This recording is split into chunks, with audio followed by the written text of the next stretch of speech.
La nostalgia peleadora de Tupac Amaru. Cuando los españoles irrumpieron en América, estaba en su apogeo el imperio teocrático de los incas, que extendía su poder sobre lo que hoy llamamos Perú, Bolivia y Ecuador. Abarcaba parte de Colombia y de Chile y llegaba hasta el norte argentino y la selva brasileña.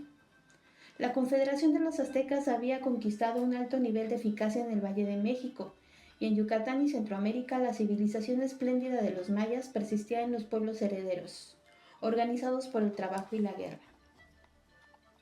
Estas sociedades han dejado numerosos testimonios de su grandeza, a pesar de todo el largo tiempo de la devastación. Monumentos religiosos levantados con mayor sabiduría que las pirámides egipcias, eficaces creaciones técnicas para la pelea contra la naturaleza, objetos de arte que delatan un invicto talento.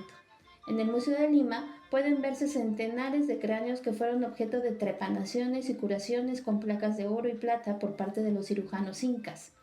Los mayas habían sido grandes astrónomos, habían medido el tiempo y el espacio con precisión asombrosa, y habían descubierto el valor de la cifra cero antes que ningún otro pueblo en la historia. Las acequias y las islas artificiales creadas por los aztecas deslumbraron a Hernán Cortés, aunque no eran de oro. La conquista rompió las bases de aquellas civilizaciones. Peores consecuencias que la sangre y el fuego de la guerra tuvo la implantación de una economía minera.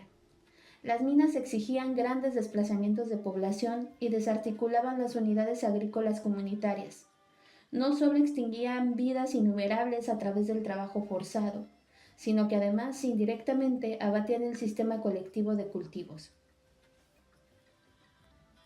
Los indios eran conducidos a los socavones, sometidos a la servidumbre de los encomenderos y obligados a entregar por nada las tierras que obligatoriamente dejaban o descuidaban. En la costa del Pacífico, los españoles destruyeron o dejaron extinguir los enormes cultivos de maíz, yuca, frijoles, payares, maní, papa dulce.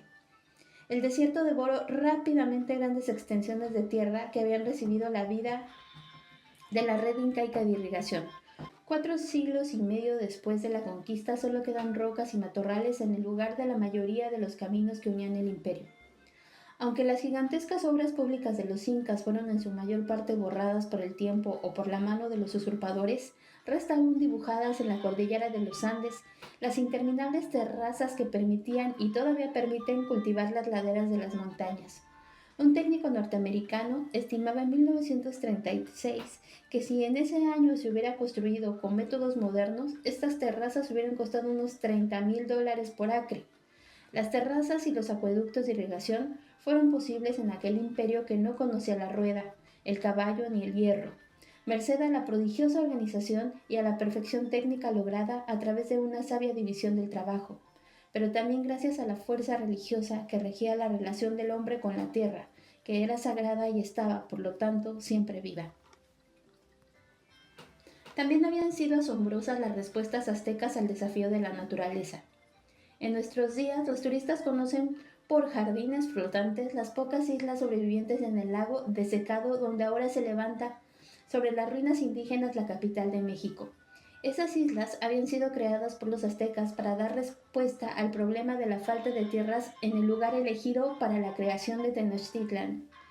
Los indios habían trasladado grandes masas de barro desde las orillas y habían apresado las nuevas islas de limo entre delgadas paredes de cañas, hasta que las raíces de los árboles les dieran firmeza. Por entre los nuevos espacios de tierra se deslizaban los canales de agua. Sobre estas islas inusitadamente fértiles creció la poderosa capital de los aztecas. Con sus amplias avenidas, sus palacios de austera belleza y sus pirámides escalonadas, brotada mágicamente de la laguna, estaba condenada a desaparecer ante los embates de la conquista extranjera. 4 siglos demoraría México para alcanzar una población tan numerosa como la que existía en aquellos tiempos. Los indígenas eran, como dice Darcy Ribeiro, el combustible del sistema productivo colonial. Es casi seguro, escribe Sergio Bagú, que a las minas hispanas fueron arrojados centenares de indios escultores, arquitectos, ingenieros y astrónomos confundidos entre la multitud esclava, para realizar un burdo y agotador trabajo de extracción. Para la economía colonial la habilidad técnica de estos individuos no interesaba, solo contaban ellos como trabajadores, no calificados. Pero no se perdieron todas las esquirlas de aquellas culturas rotas. La esperanza del renacimiento de la dignidad perdida alumbraría numerosas obligaciones indígenas. En 1781, Tupac Amaru puso sitio al Cusco. Este cacique mestizo, directo descendiente de los emperadores incas, encabezó el movimiento mesiánico y revolucionario de mayor envergadura. La gran rebelión estalló en la provincia de Tinta. Montado en su caballo blanco, Tupac Amaru entró en la plaza de Tungazuca y al son de los tambores y pututús anunció que había condenado a la horca al corregidor real Antonio Juan de Arriaga y dispuso la prohibición de la mitad de Potosí. La provincia de Tinta estaba quedando despoblada a causa del servicio obligatorio en los socavones de plata del Cerro Rico. Pocos días después, Tupac Amaru expidió un nuevo bando por el que decretaba la libertad de los esclavos. Abolió todos los impuestos y el repartimiento de mano de obra indígena en todas sus formas.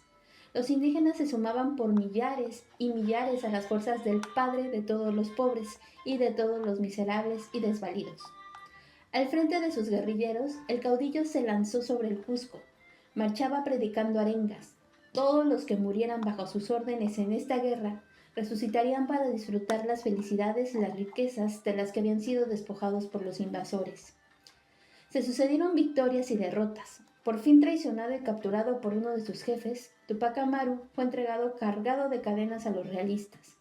En su calabozo entró el visitador Areche para exigirle, a cambio de promesas, los nombres de los cómplices de la rebelión. Tupac Amaru le contestó con desprecio: «Aquí no hay más cómplice que tú y yo. Tú por opresor y yo por libertador. Merecemos la muerte». Tupac fue sometido a suplicio junto con su esposa, sus hijos y sus principales partidarios en la plaza del Huacaipata, en el Cusco. Le cortaron la lengua, ataron sus brazos y sus piernas a 4 caballos para descuartizarlo, pero el cuerpo no se partió. Lo decapitaron al pie de la horca. Enviaron la cabeza a Tinta. Uno de sus brazos fue a Tungazuca y el otro a Carabaya. Mandaron una pierna a Santa Rosa y la otra a Libitaca. Le quemaron el torso y arrojaron las cenizas al río Guatanay. Se recomendó que fuera extinguida toda su descendencia hasta el 4º grado. En 1802, otro cacique descendiente de los incas, Astorpilco, recibió la visita de Humboldt. Fue en Cajamarca, en el exacto sitio donde su antepasado, Atahualpa, había visto por primera vez al conquistador Pizarro. El hijo del cacique acompañó al sabio alemán a recorrer las ruinas del pueblo y los escombros del antiguo palacio incaico, y mientras caminaban le hablaba de los fabulosos tesoros escondidos bajo el polvo y las cenizas. ¿No sentís a veces el antojo de cavar en busca de los tesoros para satisfacer vuestras necesidades?, le preguntó Humboldt. Y el joven contestó: «Tal antojo no nos viene. Mi padre dice que sería pecaminoso. Si tuviéramos las ramas doradas con todos los frutos de oro, los vecinos blancos nos odiarían y nos harían daño». El cacique cultivaba un pequeño campo de trigo, pero eso no bastaba para ponerse a salvo de la codicia ajena. Los usurpadores ávidos de oro y plata, y también de brazos esclavos para trabajar las minas, no demoraron en abalanzarse sobre las tierras cuando los cultivos ofrecieron ganancias tentadoras. El despojo continuó todo a lo largo del tiempo, y en 1969, cuando se anunció la reforma agraria en el Perú, todavía los diarios daban cuenta frecuentemente de que los indios de las comunidades rotas de la sierra invadían de tanto en tanto, desplegando sus banderas, las tierras que habían sido robadas a ellos o a sus antepasados, y eran repelidos a balazos por el ejército.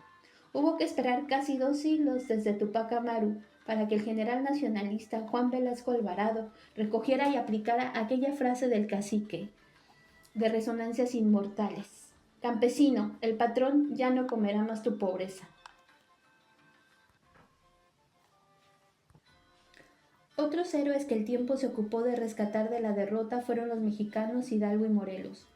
Miguel Hidalgo, que había sido hasta los 50 años un apacible cura rural, un buen día echó vuelo a las campanas de la iglesia de Dolores, llamando a los indios a luchar por su liberación. ¿Queréis empeñaros en el esfuerzo de recuperar de los odiados españoles las tierras robadas a vuestros antepasados hace 300 años? Levantó el estandarte de la Virgen India de Guadalupe, y antes de 6 semanas 80,000 hombres los seguían armados con machetes, picas, hondas, arcos y flechas. El cura revolucionario puso fin a los tributos y repartió las tierras de Guadalajara. Decretó la libertad de los esclavos. Abalanzó sus fuerzas sobre la Ciudad de México, pero finalmente fue ejecutado al cabo de una derrota militar y, según dicen, dejó al morir un testimonio de apasionado arrepentimiento. La revolución no demoró en encontrar un nuevo jefe, el sacerdote José María Morelos. Deben tenerse como enemigos todos los ricos, nobles y empleados de primer orden. Su movimiento, Insurgencia Indígena y Revolución Social, llegó a dominar una gran extensión del territorio de México hasta que Morelos fue también derrotado y fusilado. La independencia de México 6 años después resultó ser un negocio perfectamente hispánico entre europeos y gentes nacidas en América, una lucha política dentro de la misma clase reinante. El encomendado fue convertido en peón y el encomendero en hacendado.